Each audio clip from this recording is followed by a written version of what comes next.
তো দেখো আমি বোর্ড ওয়ার্ক করে দিয়েছি। বোর্ড ওয়ার্কটা নিশ্চয়ই তুমি দেখতে পাচ্ছ। এখানে সোশ্যালজি আজকে পড়ানো হচ্ছে লেসন 14 কিংশিপ, আত্মীয়তা আর জ্ঞাতিত্ব, যার বাংলাটা, ঠিক আছে? কিংশিপের বাংলা ভার্সন হলো আত্মীয়তাও বলতে পারো বা জ্ঞাতিত্বও বলতে পারো। তো নরমালি আত্মীয় বলতে আমরা কি বুঝি একটু বলো, কনসেপ্টটা বলো।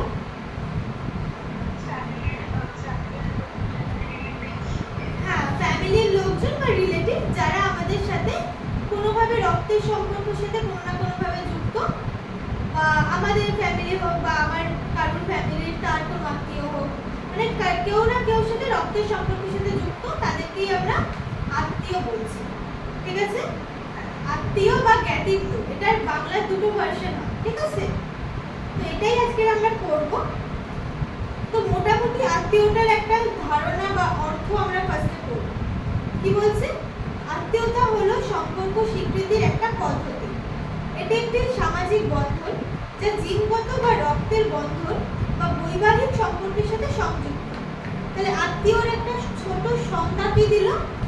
এটা হলো একটা সম্পর্ক স্বীকৃতির একটা পদ্ধতি, যে পদ্ধতি কি কোনো সম্পর্ককে স্বীকৃতি দেয়, ঠিক আছে? কোনো সম্পর্ককে কোনো নাম দেয়, সেটাই হলো আত্মীয়তা। এটা কিভাবে হতে পারে? কোনো সামাজিক বন্ধন বা জিনগত বা রক্তের বন্ধনও হতে পারে, বা বৈবাহিক সম্পর্কে আবদ্ধ এইভাবেও হতে পারে। তাহলে জিনগত বা রক্তের সাথে সম্পর্কে আবদ্ধ হতে পারে বা বৈবাহিক সম্পর্কেও আবদ্ধ হতে পারে। তারাই হলো কি হয়? আত্মীয় বা কিংশিপ। এটুখানি ক্লিয়ার সংজ্ঞাটা? হ্যাঁ, তারপরে কি বলছে এবারে? এটা একটা মানে ডিটেইলস সংজ্ঞা বলছে। কি বলছে? সমস্ত ক্ষেত্রেই এটি পারিবারিক সম্পর্কের বহিঃপ্রকাশ এবং সমাজে অনুমোদিত বিষয়, যা গড়ে ওঠে বিবাহ, প্রজনন এবং দত্তক গ্রহণের উপর ভিত্তি করে। বাস্তবিক পক্ষে কোনো একটি সম্পর্কের সামাজিক অনুমোদন জৈবিক বন্ধনের চেয়েও গুরুত্বপূর্ণ। যদি কোনো একটি সম্পর্ক সমাজ স্বীকৃত না হয়, তাহলে তাকে আত্মীয়তার বন্ধনের মধ্যে কখনোই ফেলা যায়। তাহলে যে কোনো সম্পর্ককে সমাজ স্বীকৃতি দেয়, ঠিক আছে? তাহলে সেই মানে সম্পর্কটা স্বীকৃত পায়, সমাজের থেকে যদি না পায় তাহলে সেটার স্বীকৃতি হয় না।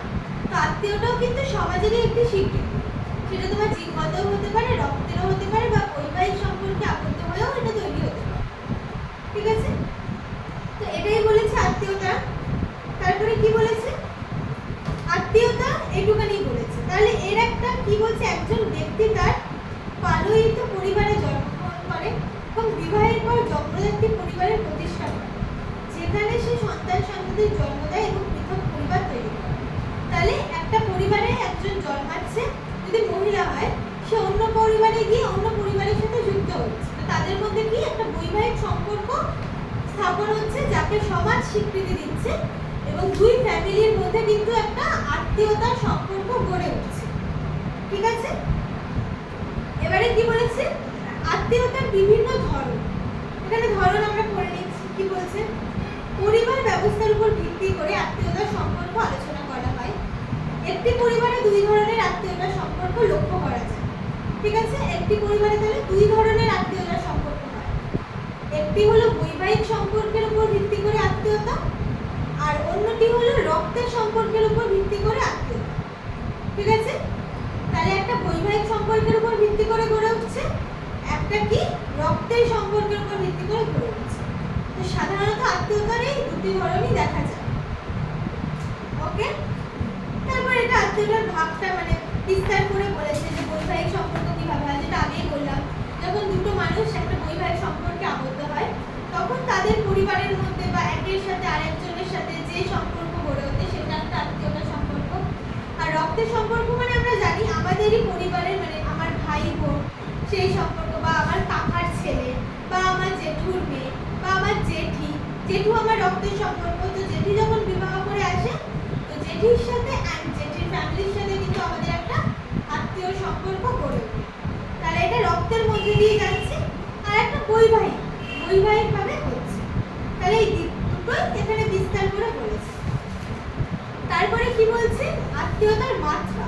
তো আত্মীয়তার কি বলছে? আমরা ঘনিষ্ঠতার নিরিখে আত্মীয়তার সম্পর্কে ভাগ করতে পারি, ঠিক আছে? আত্মীয়তার মাত্রা কিভাবে হচ্ছে?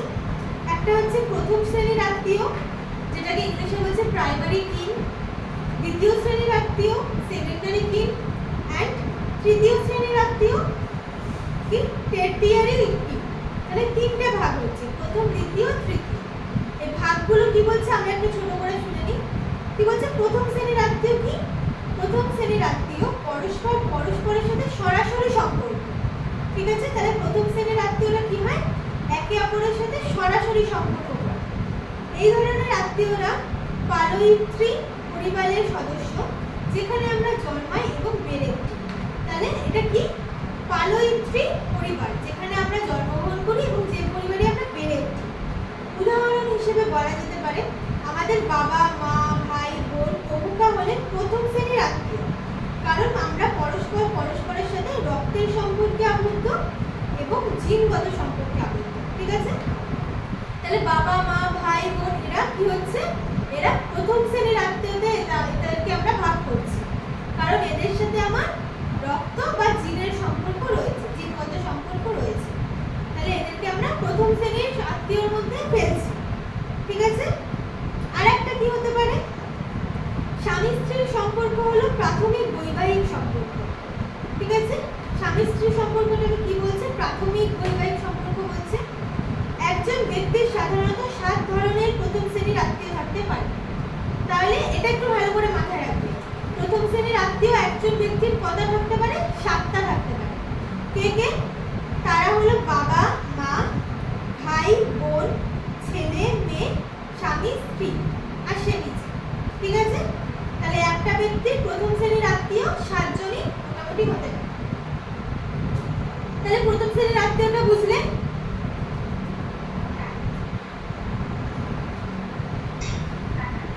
কি বুঝলে বলো?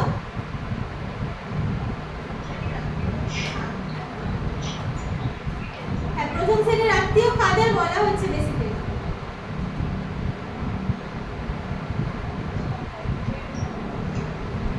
রক্তের সম্পর্ক বা জিনগত সম্পর্ক, যেরকম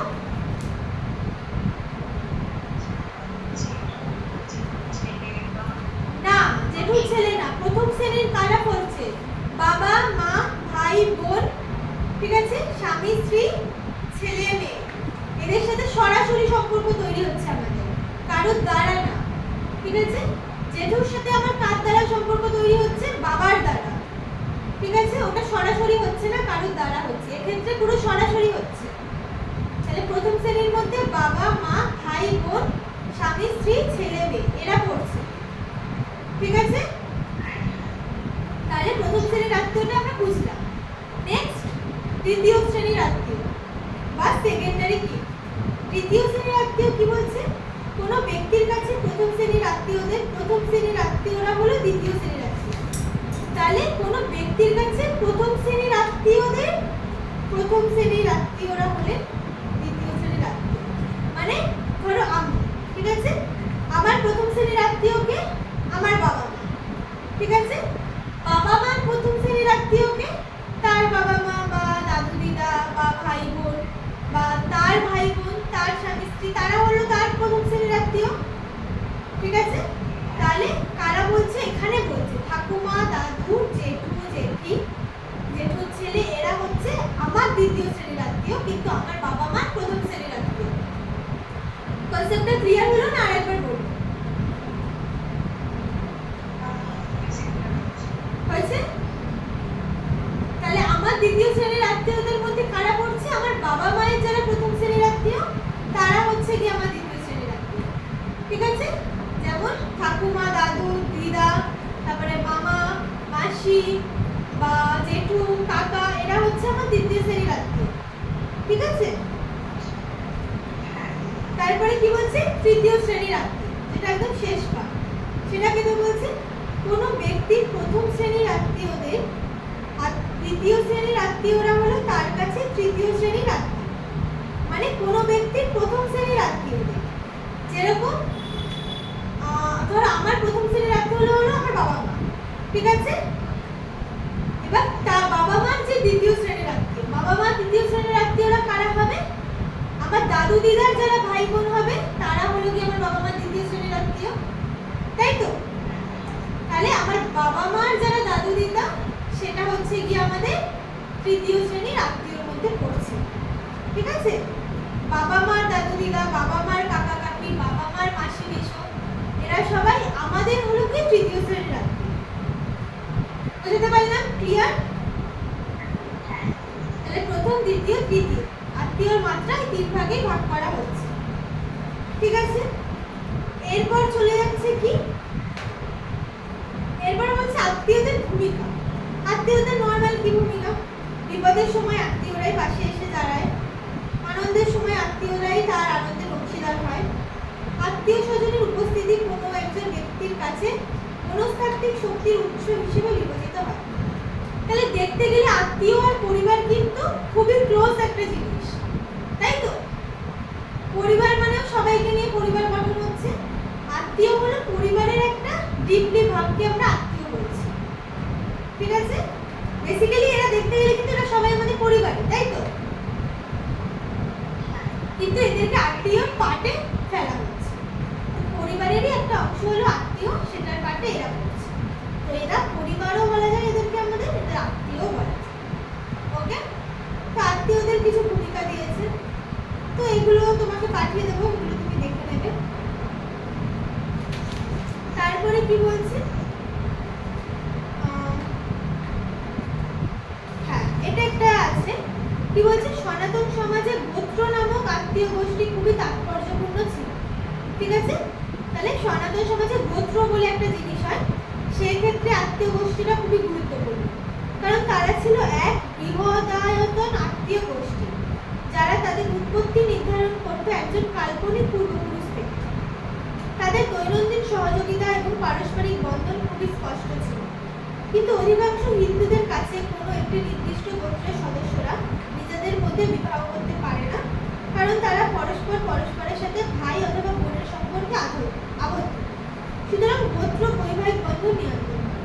তো এটা হয়তো তুমি শুনেছো যে আমাদের সনাতন ধর্মে এই জিনিসটা এখনো প্রচলিত রয়েছে যে একই গোত্রের মানুষদের আমরা বিবাহ করতে পারি না, কারণ তাদেরকে আমরা কোনো রকম ভাবে আমাদের কোনো পূর্বপুরুষের দ্বারা সম্পর্কযুক্ত কোনো ভাই বোন বা কেউ হবে, তার একই গোত্রের মানুষদের কিন্তু আমাদের পূর্বপুরুষের কাউকে আমরা ধরে থাকি, যারা একই পরপর ফ্যামিলি থেকে বিলং করতে করতে করতে করতে এসছে জেনারেশন। তো অনেক জায়গায় এখন এটা প্রচলিত আছে যে একই গোত্রের কাউকে বিবাহ করতে নেই। ঠিক আছে? তারপর কি বলছে, আত্মীয়তা সম্পর্কিত পরিভাষা। ওকে? কি বলছে, আত্মীয়তা সংক্রান্ত পরিভাষা বিভিন্ন ধরনের হয়, সেই পরিভাষাকে কতগুলি মাধ্যমের উপর ভিত্তি করে শ্রেণীবিন্যাস করা হয়। যেমন ভাষাগত কাঠামোর উপর দিয়ে আত্মীয়তা সংক্রান্ত পরিভাষাকে 3টি ভাগে ভাগ করা হয়। একটা ভাষাগত কাঠামো, কি কি? প্রাথমিক পরিভাষা, আহিত্র পরিভাষা, বর্ণনামূলক পরিভাষা। ঠিক আছে? এটা ভাষাগত কাঠামোর উপর দিয়ে করা হচ্ছে। কি? Elementary terms, derivative terms, descriptive terms.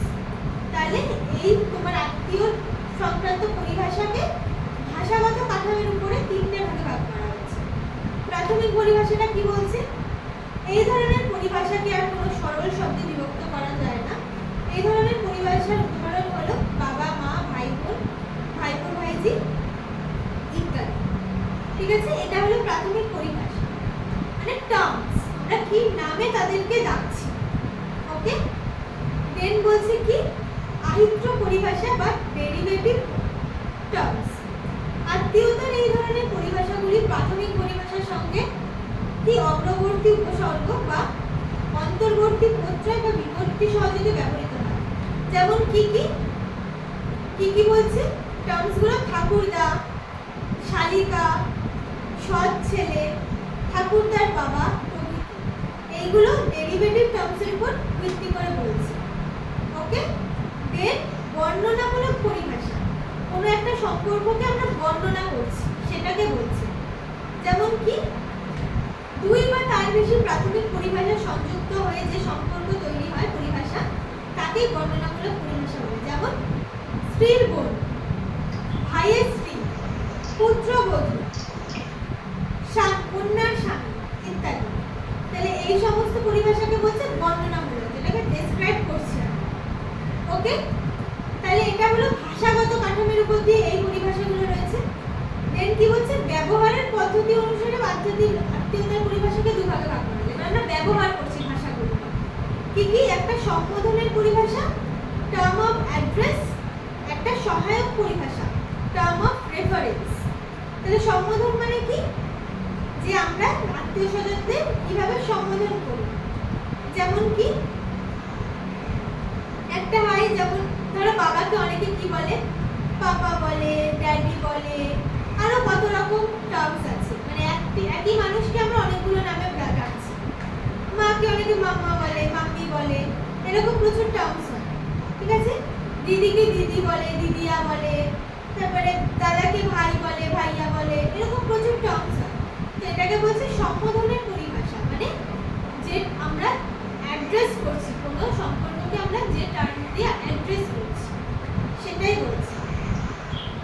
তারপর বলছে কি সহায়ক পরিভাষা টার্ম অফ রেফারেন্স। যেমন কি এই ধরনের পরিভাষাগুলি অপ্রত্যক্ষভাবে কোনো ব্যক্তিকে সম্বোধন করার ক্ষেত্রে ব্যবহার করা হয়, অপ্রত্যক্ষভাবে। ঠিক আছে, যেমন কি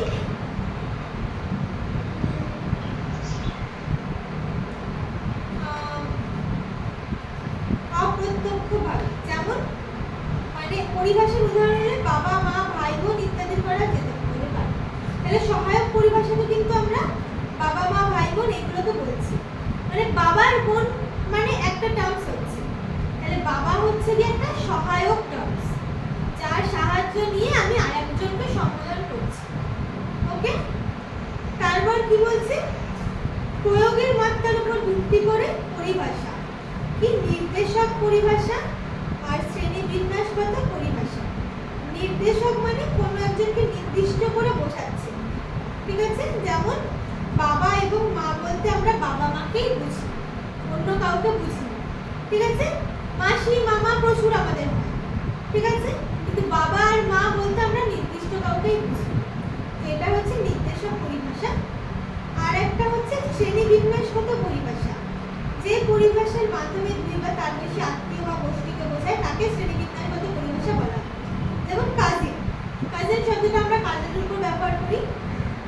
কাকার ছেলে, জেঠুর ছেলে, মাসির মেয়ে, মামার মেয়ে, এরা আমাদের কি হয়, কাজিন ভাই বোন। তো এই ক্ষেত্রে আমরা কাজিন শব্দটা ব্যবহার করি। তো এটা শ্রেণীবিন্যাসগত পরিভাষার মধ্যে পড়ছে। ঠিক আছে,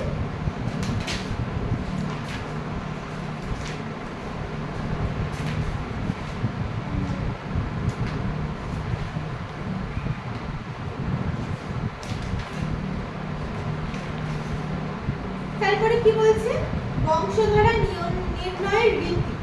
ঠিক আছে, বংশধারা নির্ণয়ের রীতি কিভাবে বলছে, কোনো একজন পরিচিতি অথবা ধরে নেওয়া একজন সাধারণ পূর্বপুরুষ থেকে বিভিন্ন ব্যক্তি যখন নির্দিষ্ট আত্মীয় বা গোষ্ঠীর সাথে যুক্ত হয়, সেই সংক্রান্ত রীতিকেই বলা হয় বংশধারা নির্ণয়ের রীতি। ঠিক আছে, কোনো একজন ব্যক্তি কি বলছে, একজন সাধারণ পূর্বপুরুষ থেকে, মানে সে তার পূর্বপুরুষ থেকে যখন অন্য কোনো ব্যক্তি বা পরিবারের সাথে যুক্ত হচ্ছে, সেই সংক্রান্ত তাদের মধ্যে একটা আত্মীয় সম্পর্ক তৈরি হচ্ছে, তো সেই রীতিটাকেই বলা হচ্ছে কি বংশধারা নির্ণয়ের রীতি। তো কি বলছে, এই ধরনের রীতি কিরকম হয়ে থাকে, দুভাবে হয়ে থাকে, একরৈখিক বংশধারা সংক্রান্ত রীতি, দ্বিরৈখিক বংশধারা সংক্রান্ত রীতি। একরৈখিক বংশধারা সংক্রান্ত রীতির মধ্যে কি বলছে, হয় বাবার দিক থেকে বা মায়ের দিক থেকে। ঠিক আছে, পিতৃ বংশানুক্রমিক রীতি যেটা বাবার দিক থেকে আসছে, আর মাতৃ বংশানুক্রমিক রীতি যেটা মায়ের দিক থেকে আসছে। ঠিক আছে, এই ধরনের ব্যবস্থায় একজন ব্যক্তি তার পিতার আত্মীয় গোষ্ঠীর মধ্যে পড়ে। বংশধর নির্ধারিত হয় পূর্বপুরুষের দিক থেকে, মানে বাবার পূর্বপুরুষের দিক থেকে চলে আসছে, বাবার দাদু, তার দাদু, তার দাদু, তার দাদু, এরকম ভাবে বাবার দিক থেকে চলে আসছে। তাহলে বাবার পূর্বপুরুষের মধ্যে তুমি পড়ছো। এখানে সন্তান কি পাচ্ছে, পিতার পদমর্যাদা পাচ্ছে, নাম পাচ্ছে, সম্পত্তির উত্তরাধিকারী হয়। তাহলে সন্তানটা বাবার দিক থেকেই কিন্তু সম্পত্তির উত্তরাধিকারী হয়ে থাকে। মানে কি বলা হয়, বাবার যদি মানে ছেলে হয়, সেই আবার তার বংশকে এগোবে, এরকম একটা টার্মস ইউজ হয় এখনো। তো সেই রকম পার্টটাকে বলছি কি পিতৃ বংশানুক্রমিক দিক, যেটা বাবার দিক থেকে পরম্পরায় কিভাবে হচ্ছে? যখন বংশধারা নির্ধারিত হয় মহিলার দিক থেকে, মানে মায়ের দিক থেকে, সন্তান ছেলে অথবা মেয়ে যাই হোক না কেন মায়ের বংশের হয়। যদিও একজন মহিলার ছেলে বা মেয়ে একই বংশগোষ্ঠীর সদস্য হয়, তথাপি কেবলমাত্র তার মেয়ে তার নাম মর্যাদা সম্পত্তি পাবে এবং পরবর্তীকালে তার কন্যায় বর্তায়। ঠিক আছে? ওই মহিলার পুত্র সন্তান মাতৃ বংশানুক্রমিক গোষ্ঠীর সদস্য হলেও সে কিছু পাবে না। মানে মায়ের দিক থেকে কোনো কিছু মেয়েরাই সাধারণত পেয়ে থাকে, ছেলেরা পায় না, কারণ ছেলেরা বাবার দিক থেকে উত্তরাধিকারী হয়। ঠিক আছে? তো এটা বলা হচ্ছে। দেন এটা একরৈখিক বংশধারার দিক থেকে এলো। এবার দ্বিরৈখিক বংশধারা সংক্রান্ত দিক। দ্বিরৈখিক কি বলছে? অনেক সমাজ বাবা এবং মায়ের দিক থেকে দুই ধরনেরই আত্মীয়কে সম্মান গুরুত্ব দেয়। সম্পত্তির অধিকার এবং বংশধারা বাবা এবং মায়ের দিক থেকে এমনভাবে বর্তায় যা উভয়কে গুরুত্ব দেয়, কোনো দিকেই দেয় না। হয় দুজনকেই দেয় বা কাউকেই দেয় না, সেটা বাবার দিক থেকে হতে পারে বা মায়ের দিক থেকে হতে পারে। ঠিক আছে? কিনড্রেড শব্দটি একজন ব্যক্তির দ্বিরৈখিক আত্মীয় গোষ্ঠীকে নির্দেশ করে যারা বিবাহ, শ্রাদ্ধানুষ্ঠান অথবা অন্য কোনো অনুষ্ঠানে আমন্ত্রিত থাকে। ঠিক আছে? যখন কোথা থেকে আমরা কোনো নিমন্ত্রণ পাই, ঠিক আছে, ধরো বাবার দিক থেকে পেলাম বা মায়ের দিক থেকে পেলাম, সেখানে কিন্তু পুরো ফ্যামিলিটাকেই করা হচ্ছে। তো সেক্ষেত্রে তুমি দ্বিরৈখিক বংশধারার মধ্যে পড়ছো, এটা সেই বংশধারার নীতিটা হচ্ছে। তাহলে বংশধারা নির্ণয়ের নীতি এরকম পাঠ আছে, দুটো পাঠ, একটা হচ্ছে একরৈখিক, একটা হচ্ছে দ্বিরৈখিক। একরৈখিকের মধ্যে পড়ছে হলো গিয়ে পিতৃ বংশানুক্রমিক আর মাতৃ বংশানুক্রমিক, আর দ্বিরৈখিক বংশধারা ওটাই পড়ছে, একটাই পড়ছে। তারপরে কি পড়ছে?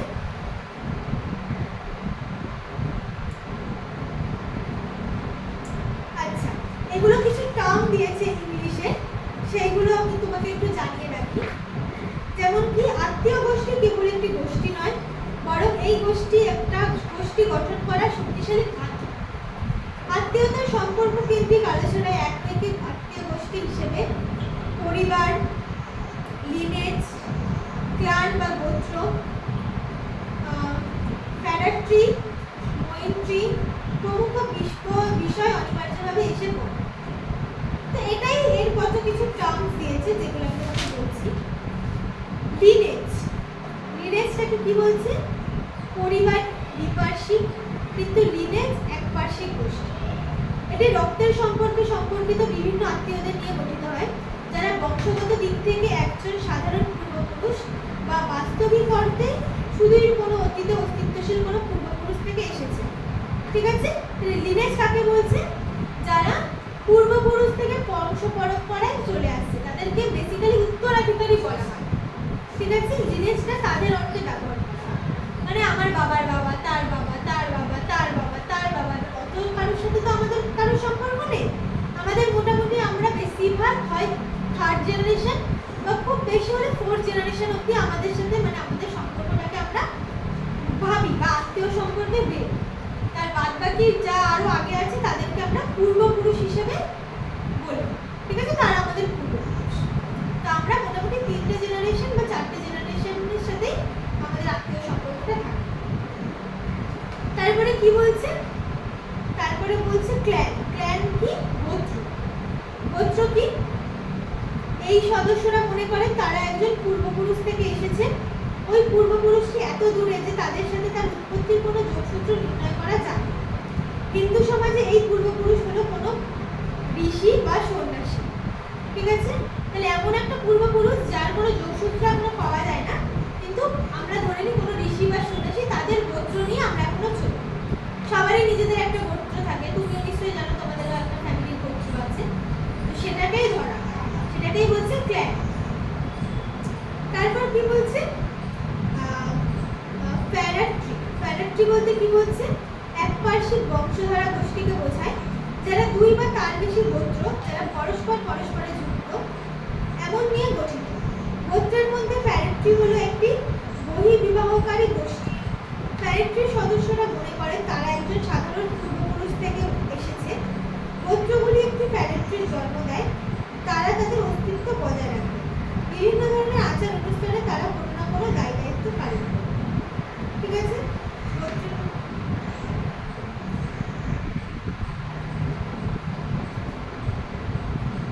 তারপরে কি বলছে?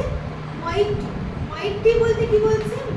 বৃহৎ সামাজিক গোষ্ঠীকে বোঝায় যার উৎপত্তি হয় বংশধারার ভিত্তিতে কোনো একটি সমাজকে দুটি সমান অংশে ভাগ করার মধ্যে দিয়ে।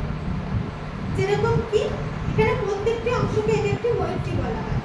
মৈত্রীর সদস্যরা একজন সাধারণ পূর্বপুরুষ বিশ্বাস করেন, কিন্তু তার উৎপত্তি সহজে নির্ধারিত হয় না। মানে ফার্স্টে হয় কোনো একটা পূর্বপুরুষ থেকে তৈরি হয় কোনো একটা, ধরো একজন ব্যক্তি, ঠিক আছে, একজন ব্যক্তি থেকে সেগুলোকে কতগুলি অংশে ভাগ করে, সেই ভাগগুলোকে বলা হয় একটা মৈত্রী। এবার এক একটা মৈত্রীকে আবার ভাগ করা হয় কিসে? কতগুলো প্যারেন্ট্রিতে।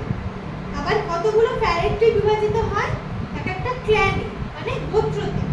তারপরে ক্ল্যান বিভক্ত হয় একটা লিনেজ বা পূর্বপুরুষে। তো এইভাবে চলে আসছে জিনিসটা। একজন ব্যক্তি থেকে অনেকগুলো ভাগ হয়েছে, ওই প্রতিটা ভাগ থেকে আবার এক একটা ভাগ থেকে এক একটা ভাগ হয়েছে কতগুলো করে, ওই এক একটা থেকে যে যতগুলো ভাগ হচ্ছে তার মধ্যে থেকে আবার কতগুলো ভাগ হচ্ছে। তো জিনিসটা এরকম একটা ত্রিভুজ আকৃতির মতো হয়ে আসছে, ঠিক আছে। তো এই টার্মগুলো একটু মনে রাখবে। তারপরে কি বলছে? আত্মীয়দের মধ্যে আচরণ বিধি, ঠিক আছে। কোনো একটি আত্মীয় গোষ্ঠীর অন্তর্গত বিভিন্ন সদস্যদের মধ্যে সুনির্দিষ্ট আচরণ বিধি রয়েছে, সেগুলো কখনো বাচনিক আবার কখনো অবাচনিকও হয়। যেমন আড়াল বা অ্যাভয়েডেন্স। কি বলছে? আত্মীয়দের মধ্যে কিছু সদস্যদের মধ্যে পরস্পরকে আড়াল করার প্রচলিত আছে। যেরকম কি শ্বশুর এবং পুত্রবধূর মধ্যে কোনো ধরনের ঘনিষ্ঠতা স্থাপন না করা আড়াল বিধি বলে গণ্য হয়। শ্বশুর যে শুধুমাত্র পুত্রবধূর সাথে ঘনিষ্ঠতা করে না তাই না, অনেক ক্ষেত্রে মুখোমুখি দেখাদেখি পর্যন্ত নিষিদ্ধ। আবার শাশুড়ি এবং জামাতার ক্ষেত্রেও এই ধরনের আড়াল বিধি প্রযোজ্য হয়ে থাকে, ঠিক আছে। উত্তর ভারতের গ্রামীণ সমাজের মৃত্যু গৃহবধূদের মধ্যে এই কারণে পর্দা প্রথা প্রচলিত আছে। মানে ধরো আমার হাজব্যান্ডের বাবা, সে তো আমার সম্পর্কে শ্বশুর, তো সে আমার দ্বিতীয় গোষ্ঠীর মধ্যে পড়ছে, কিন্তু তার সাথে আমার কোনো সম্পর্ক নেই। তো তার সাথে আমার যে সম্পর্কটা আড়াল, এটা আড়াল আচরণ বিধির মধ্যে পড়ছে। এই যে আত্মীয়তার সম্পর্কটা, এটা আড়াল আচরণ বিধির মধ্যে আমরা এটাকে স্থান দিতে পারি, ঠিক আছে। যেরকম এখনো পর্দা প্রথা দেখা যায় প্রচুর গ্রামে গঞ্জে রয়েছে। তারপর কি বলছে? রঙ্গরসের সম্পর্ক বিধি, যেমন কি জোকিং রিলেশনশিপ। বিভিন্ন গ্রামীণ সমাজে বিভিন্ন সাংস্কৃতিক মান অনুযায়ী দেওর বৌদি অথবা শালিকা জামাতার মধ্যে রঙ্গরসের সম্পর্ক বিধি লক্ষ্য করা যায়। এটি আড়াল বিধির একেবারে বিপরীত। এই সম্পর্ক বন্ধনে আবদ্ধ আত্মীয়রা পরস্পরের সাথে হাসি ঠাট্টা করে এবং কেউ কারোর আচরণে কোনো কিছু মনে করে। এটা আমরা নর্মালি জানি যে শালি জামাইবাবুর মধ্যে বা দেওর বৌদির মধ্যে একটা আড়াল, মানে একটা রঙ্গবশে একটা সম্পর্ক থাকে, হাসি ঠাট্টা জোক সেরকম চলতেই থাকে, যেখানে কেউ কারোর কথাতে কিছু মনে করে না, কারণ জানে সেটা একটা মজার ছলে হচ্ছে বা মজার কথা হচ্ছে। তো এটা একটা আচরণ বিধির মধ্যে পড়ছে। তারপর কি বলছে? বক্রোক্তি মানে কি বলছে? টেকোনমি মানে কি বলছে? আত্মীয়র ক্ষেত্রে প্রচলিত আরেকটি বৃত্তি হলো বক্রোক্তি, যার অর্থ হলো কোনো একজন সদস্য অন্য কোনো সদস্যকে প্রত্যক্ষভাবে সম্বোধন না করে অপরের কাছে তার নাম উচ্চারণ করে না, কত কথা বক্রভাবে পরিচিত হয়ে থাকে। মানে যেমন আগেকার দিনে এরকম হতো, হিন্দু পরিবারের স্ত্রীরা কখনো স্বামীর নাম উচ্চারণ করতো। মানে ধরো আমি আমার শাশুড়ির কাছে গিয়ে আমার স্বামীর নামে কিছু বলবো, তো আমি শাশুড়িকে কি বলে উদ্বোধন করবো? আপনার ছেলে, মানে স্বামীর নাম এরকম ভাবে উচ্চারণ করবো। বা যে মানে হিন্দুদের মধ্যে এখন এটা প্রচলিত আছে যে যারা বড় হয় পরিবারে, মানে ভাসুর হয়, মানে স্বামীর যে বড় দাদা, তাদেরকেও নাম ধরে উচ্চারণ করতে। তো এটা এই বক্রোক্তি বা টেকনোনমির মধ্যে পড়ছে। তারপরে কি বলছে? মাতুল বিধি বা অ্যাভিউকিউলেট বা মাতুল বিধি।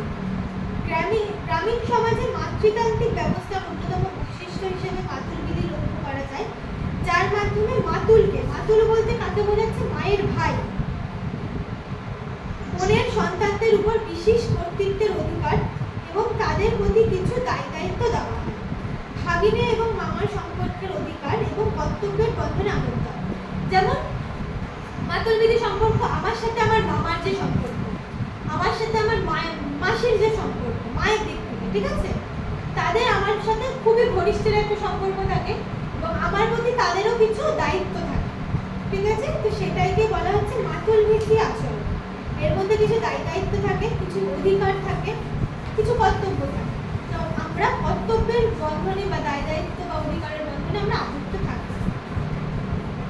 তারপরে কি বলছে সৌহার্য বিধি বা অ্যামিটেট।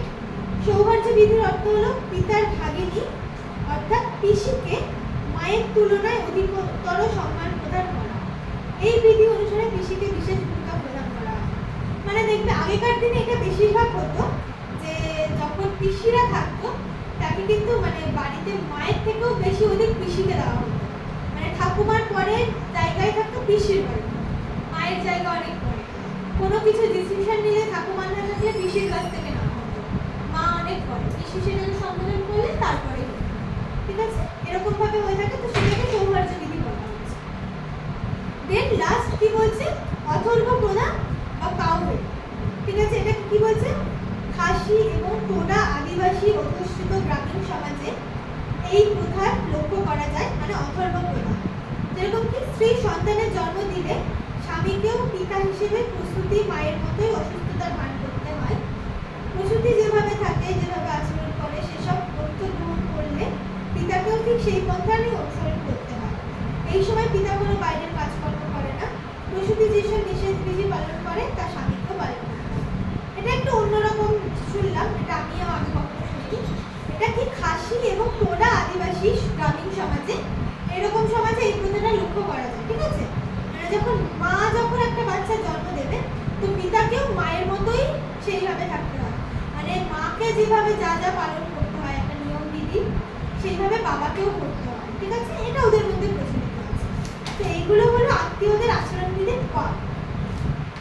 তো মোটামুটি এইখানে এইগুলোই রয়েছে। এবারে এখানে কতগুলো দেখবে এক একটা যে আমি টার্মগুলো তখন ইউজ করলাম না, টার্মগুলোর কিছু তোমার বিস্তারে বলা আছে, ঠিক আছে।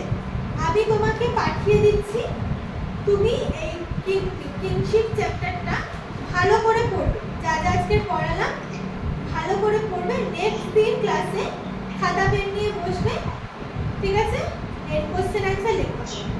মোটামুটি একটা কনসেপ্ট ক্লিয়ার হয়েছে তো?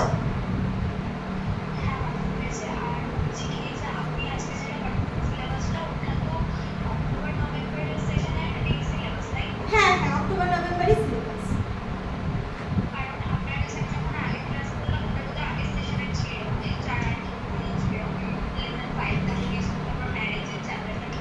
হ্যাঁ হ্যাঁ, না ব্যাপারটা হলো কি বলতো, সিলেবাস সেমই থাকে, ঠিক আছে, সিলেবাস চেঞ্জ হয় না।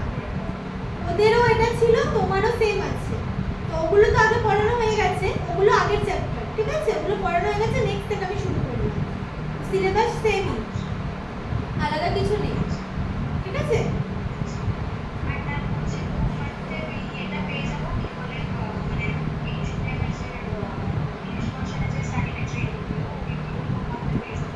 আচ্ছা, ওটা আমি দেখছি, আমি ম্যামের সাথে কথা বলে ওটা কবের মধ্যে কি পাবো, ঠিক আছে, আমি জানিয়ে দিচ্ছি। মোটামুটি পড়া নিয়ে আজকের চ্যাপ্টার নিয়ে কি কোনো কোশ্চেন আছে? ওকে ওকে, ভালো করে ঠিকঠাক সব বুঝেছো তো? ঠিক আছে।